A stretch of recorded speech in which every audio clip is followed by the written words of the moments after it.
அல்லேலூயா. ஆண்டவருடைய நாமம் மகிமைப்படுவதாக. பரலோக பிதாவே, இந்த வேத வாசிப்பு நிகழ்ச்சி எங்களுக்கு ஆசீர்வாதம். உம்முடைய நாமம் மகிமைப்பட்டது. தொடர்ந்து கர்த்தர் நிறங்களோடு அசைவாட கர்த்தர் உதவி செய்து கை சோத்திரம். பரிசுத்தாவியானவர் எங்கள் மத்தியிலே வந்து கிருபையாக இறங்கி வாரும்பா. எல்லா தடைகளை உடைத்து போடும். ஒவ்வொருவருக்குள்ளும் இந்த வேத வாசிக்கணுன்ற ஒரு உணர்வை நீர் தரும்படி ஜெபிக்கிறோம். கர்த்தாவே, உமக்கு ஸ்தோத்திரம். தேவாதி தேவன், நீ நல்ல காரியங்களை நீர் எங்கள் மத்தியிலே செய்கிறதுக்காக உமக்கு ஸ்தோத்திரம். கர்த்தாவே தேவனே, உமக்கு ஸ்தோத்திரம் ஸ்தோத்திரம். கர்த்தர் செய்ய நினைத்தது தடைபடாது. விசுவாசித்தால் மகிமையை காண்பாய் என்று சொன்ன இந்த வார்த்தையின்படி நாங்கள் விசுவாசிக்கிறோம். இயேசு கிறிஸ்துவ நாமத்தில் வேண்டிக் கொள்கிறோம் பிதாவே, ஆமென். அன்பு நேயர்களே, இந்த வேத வாசிப்பு நிகழ்ச்சியை நீங்கள் போட்டு கேளுங்கள். ஒரு வருடத்தில் ஒரு முறை நீங்கள் கேட்பீர்களே, ஆனால் ஒரு முறை வாசித்து முடிப்பீர்கள் வேதத்தை. எத்தனை முறை வாசிக்கிறீர்களோ அத்தனை முறை நீங்கள் வேதத்தை வாசிக்கும். இது ஜீவனுள்ள வார்த்தை, அற்புதமான வார்த்தை, அதிசயமான வார்த்தை. உங்களுடைய வாழ்க்கையில் இருக்கிற எல்லா வேதனைகளையும் மாற்றக்கூடிய ஒரு அற்புதமான வார்த்தை. இந்த வார்த்தையை கர்த்தர் ஆசீர்வதித்து தருவார். இப்பொழுதும் கூட நாம் வாசிக்க வேண்டிய 2 நாளாகமத்தின் புத்தகம் 16ஆம் அதிகாரம். 2 நாளாகமம் 16ஆம் அதிகாரம். ஆசா அரசாண்ட 36ஆம் வருஷத்தில் இஸ்ரவேலின் ராஜாவாகிய பாசா யூதாவுக்கு விரோதமாய் வந்து ஒருவர் யூதாவின் ராஜாவாகிய ஆசாவினிடத்தில் போக்கும் வருத்தமாய் இராதபடிக்கு ராமாவை கட்டினான்.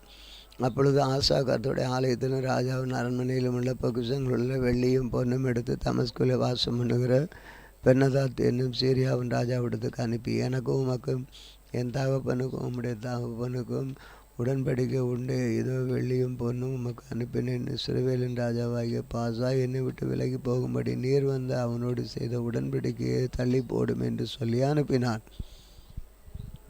பென்னதாத் ராஜாவாகிய ஆசாவுக்கு செவி கொடுத்து தமக்கு உண்டான சேனாதிபதிகளை இஸ்ரவேலின் பட்டணங்களுக்கு விரோதமாக அனுப்பினார்.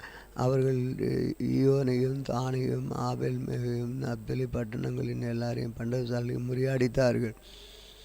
இதை பாசா கேட்ட பொழுது ராமாவை கட்டுகிறதற்கு நிறுத்தி என் வேலையை விட்டு ஒளிந்தான்.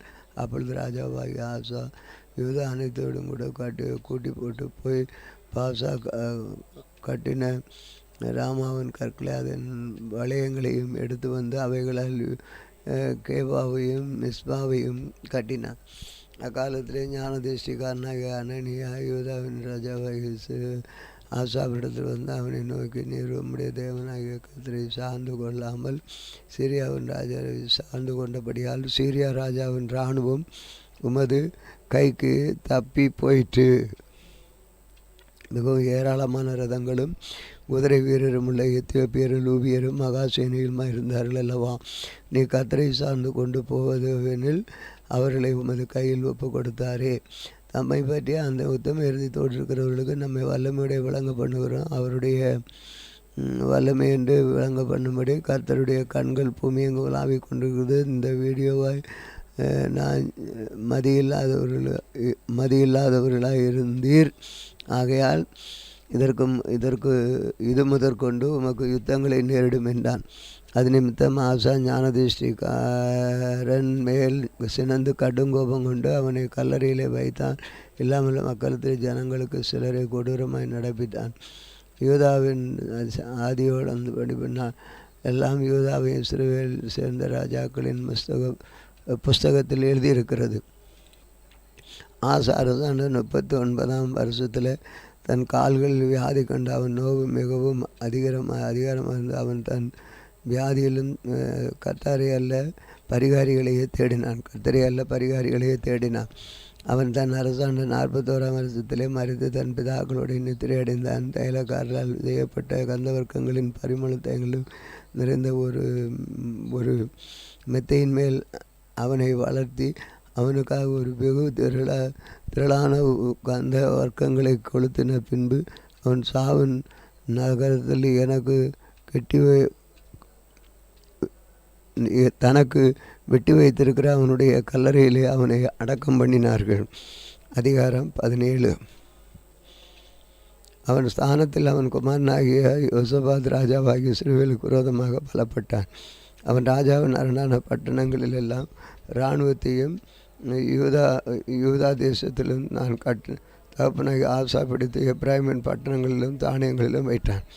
கர்த்தர் யோசபாத்தோடு இருந்தார். அவன் பாகால்களை தேடாமல் தன் தகப்பனாகிய தாவீது முன் நாட்கள் நடந்த வழிகள் நடந்தான். தன் தகப்பனுடைய தேவனை தேடி இஸ்ரவேலுடைய செய்கைகளின்படி நடவாமல் அவருடைய கற்பனைகளின்படி நடந்து கொண்டான். ஆகையால் கர்த்தர் இவர்களை ராஜ்யபாரத்தை கொண்டு திடப்படுத்தினார். யூதா கோத்திரத்தார் எல்லாரும் யோசபாத்துக்கு காணிக்கைகளை கொண்டு வந்தார்கள். அவனுக்கு ஐஸ்வர்யமும் கனவும் மிகுதியாக இருந்தது. கர்த்தருடைய வழிகளில் அவன் இருதயம் உற்சாகம் கொண்டது. அவன் மேடைகளையும் விக்கிரக தோப்புகளையும் யூதாவையும் விட்டகற்றினான். அவன் அரசாண்டம் மூன்றாம் வருஷத்திலே யூதாவின் பட்டணங்களில் உபதேசம் பண்ணும்படிக்கு அவன் தன் பிரபுக்களில் பிரபுக்களாகிய பென்னாயிலையும் ஒபதியாவையும் சகரியாவையும் நெதனியாயிலையும் இவர்களுடைய சமயா நெதலியா செபதியா ஆசுகல் செம்ரமத் யோனத்தான் அதோனியா தொபியா தோபாத்தோனியா என்னும் லேவியரையும் அவர்களுடைய ஆசாரியன் எலிசாமாவையும் யோராமையும் அனுப்பினார். இவர்கள் யூதாவில் உபதேசித்து கர்த்தருடைய வேத புஸ்தகத்தை வைத்து கொண்டு யூதாவின் பட்டணங்களெல்லாம் திரித்து ஜனங்களுக்கு போதித்தான். யூதாவை கற்றிருக்கிற தேவனுடைய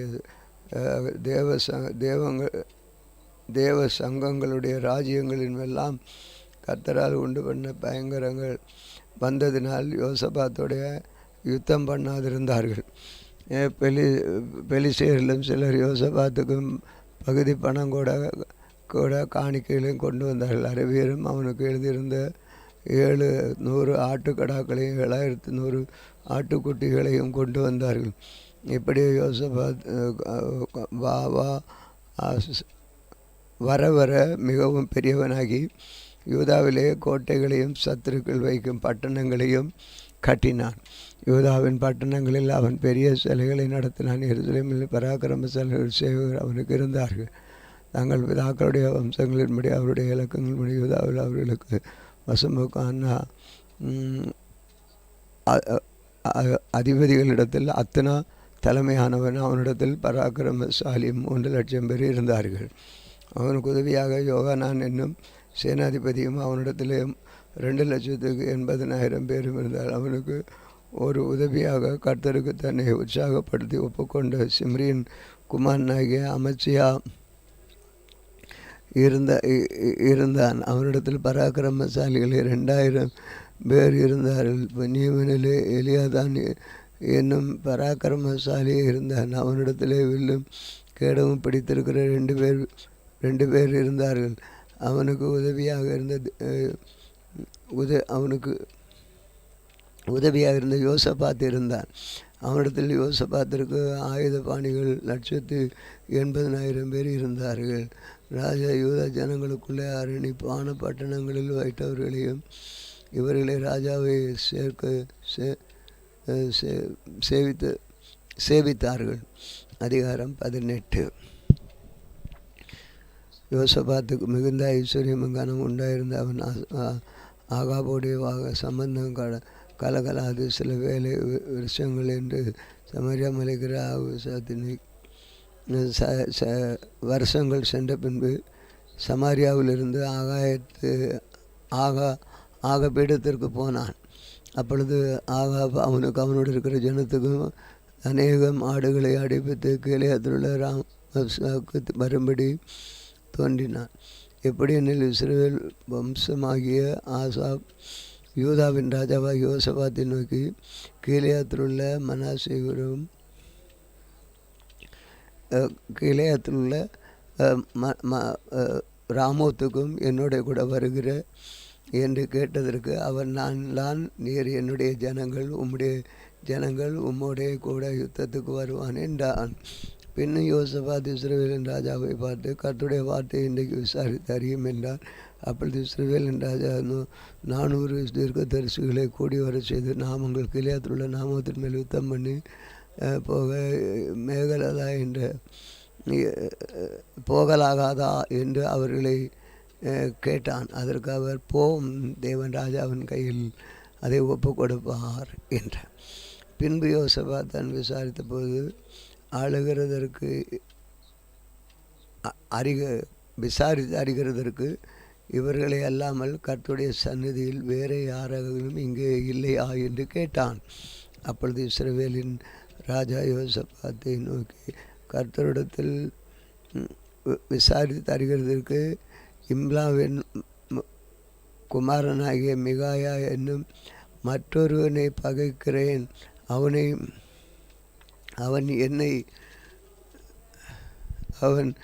அவன் என்னை குறித்து நன்மையாக அல்ல தீமையாகவே எப்பொழுதும் தீர்க்க தரிசனம் சொல்லுகிறான் என்றான். அவன் அதற்கு யோசபாத், ராஜாவே அப்படி சொல்ல வேண்டாம் என்றான். அப்பொழுது இஸ்ரவேல் ராஜா பிள்ளைகளை ஒருவனை கூப்பிட்டு, இம்லாவின் குமாரனாகிய மிகாவை சீக்கிரமாய் அழைத்து வா என்றான்.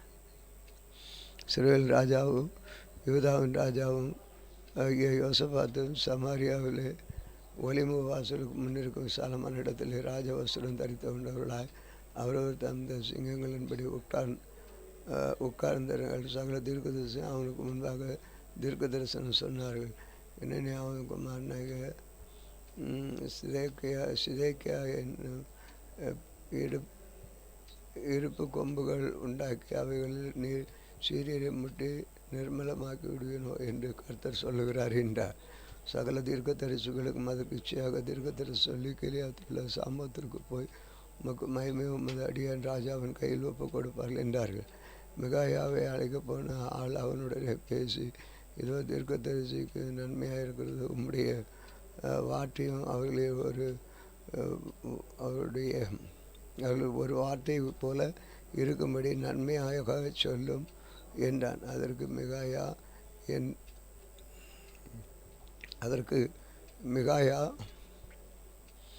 அழைக்க போன ஆளனுடனே பேசியதோ, தீர்க்கதரிசியின் வார்த்தைகள் ஏக வாக்காய் ராஜாவுக்கு நன்மையாக இருக்கிறது, உம்முடைய வார்த்தை அவர்களில் ஒரு வார்த்தையைப் போல இருக்கும்படி நன்மையை சொல்லும் என்றான்.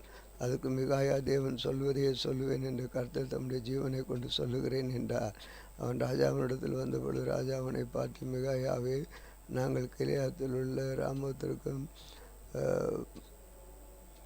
யுத்தம் பண்ண போகலாகாதா என்று கேட்டான். அதற்கு அவன், போங்கள், உங்களுக்கு வாய்க்கும், உங்கள் கையில் ஒப்பு கொடுக்கப்படுவார்கள் என்றான்.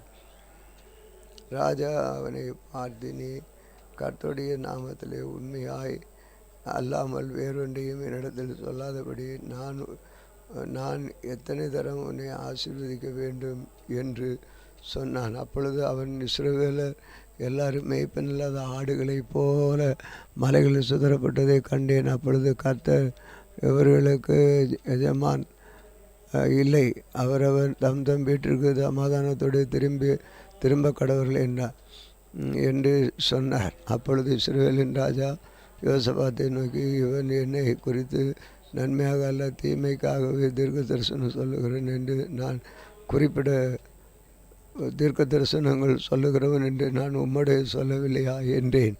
அப்பொழுது அவன் சொன்ன வார்த்தையை கேளுங்கள். கர்த்தர் தம்முடைய சிங்காசனத்தில் மேல் வீற்றிருக்கிறதையும் பரமசேனைகளில் மேல் வீற்றிருக்கிறதையும் பரமசேனைகளை எல்லாம் அவர் வலது பக்கத்திலும் அவர் இடது புறத்திலும் நிற்கிறதையும் கண்டேன். அப்பொழுது கர்த்தர் இஸ்ரவேலின் ராஜாவாகிய ஆகாப் கீலேயா தேசத்தில் உள்ள ஆமோத்தின் போய் விழுங்கும்படி அவர்களுக்கு போதனை செய்கிறவன் யார் என்று கேட்டதற்கு இப்படியும் ஒருவன் அப்புறமாக சொன்னார்கள். அப்பொழுது ஒரு ஆவி புறப்பட்டு வந்து கர்த்தருக்கு முன்பாக நின்று, நான் அவனுக்கு போதனை செய்வேன் என்று எதனாலே என்று கர்த்தர் அதை கேட்டார். அப்பொழுது அது நான் போய் அவனுடைய தீர்க்கதரிசிகள் எல்லாரின் வாயிலும் பொய்யின் ஆவியாய் இருப்பேன் என்றது. அதற்காக நீ அவனுக்கு போதனை செய்து அவனை நடக்க பண்ணுவாய், போய் அப்படியே செய் என்றார். ஆனதினால் கர்த்தர் பொய்யின் ஆவியை இந்த உம்முடைய தீர்க்கதரிசியின் வாயிலே கட்டளையிட்டார். கர்த்தர் உம்மை குறித்து தீமையாக சொன்னார் என்றான்.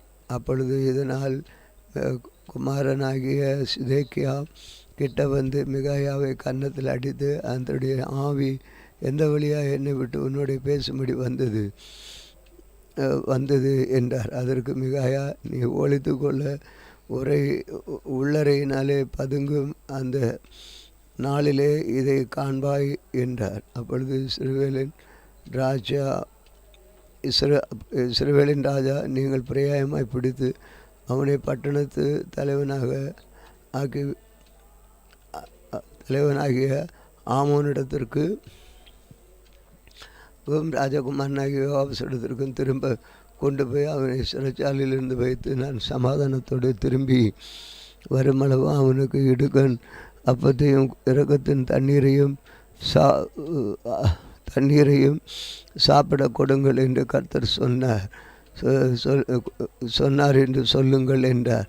அப்பொழுது மிகாயா, நீ சமாதானத்தோடு திரும்பி வந்தால் கர்த்தர் என்னை கொண்டு பேசினதினால் என்று சொல்லி ஜனங்களை நீங்கள் பக்கம் வைத்திருங்கள் என்றார். வைத்திருங்கள் என்று சொல்லி ஜனங்களை நீங்கள் எவருக்கும் கேளுங்கள் என்று சொன்னார். பின்பு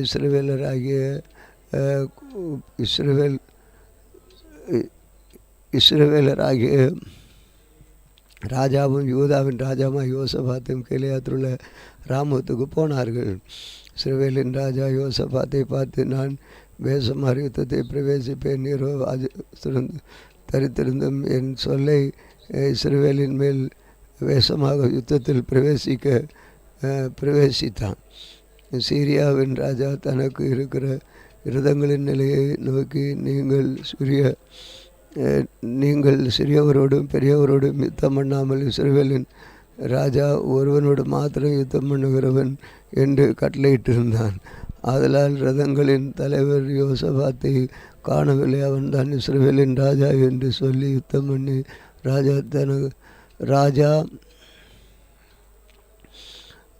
தலைவர் யோசபாத்தை கொண்டு வந்து ராஜா என்று சொல்லி யுத்தம் பண்ண அவனை சூழ்ந்து கொண்டார்கள். அப்பொழுது யோசபாத் கூக்குரலிட்டான், கர்த்தர் அயலானுக்கு நன்மை, கர்த்தர் அவனுக்கு அனுசரியாயிருந்தார். அவர்கள் அவனை விட்டு விலகும்படி தேவன் செய்தார். இவன் இஸ்ரவேலின் ராஜா அல்ல என்று இரதங்களின் தலைவர் கண்டபொழுது அவனை விட்டு திரும்பினார்கள். ஒருவன் நினையாமல் பில்லை நாணேற்றி எய்தால் அது இஸ்ரவேலின் ராஜாவுடைய கவசரத்தின் சந்துக்கிடையில் பட்டது. அப்பொழுது அவன் தன் சாரதியை பார்த்து, நீ திருப்பி என்னை இராணுவத்துக்கு அப்பாலே கொண்டு போ, எனக்கு காயப்பட்டது என்றான். அன்றைய தினம் யுத்தம் அதிகரித்து இஸ்ரவேலின் ராஜா சீரியருக்கு இரத்தத்தில்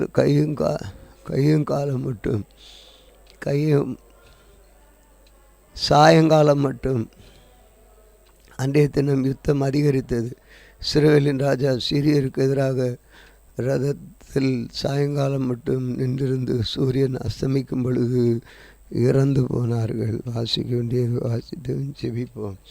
அன்பின் ஆண்டவரே, இந்த வேத பகுதியின் மூலமாக ஒவ்வொரு ஆசீர்வதித்து நல்ல பாதைக்குள்ளாக நடத்தும். கர்த்தர் அப்படியாக செய்து உம்முடைய மகிமை வெளிப்படுவது செய்யுங்க. இயேசு கிறிஸ்துவின் நாமத்தில் வேண்டிக் கொள்கிறோம் பிதாவே, ஆமென். இந்த நாளிலும் எங்களுக்கு விரோதமாய் கிரியை செய்கிற சகல அந்தார வல்லமையின் ஆவிகளை நான் சொன்ன இயேசு கிறிஸ்துவின் நாமத்தில் கடிந்து காட்டுகிறோம். ஆமென்.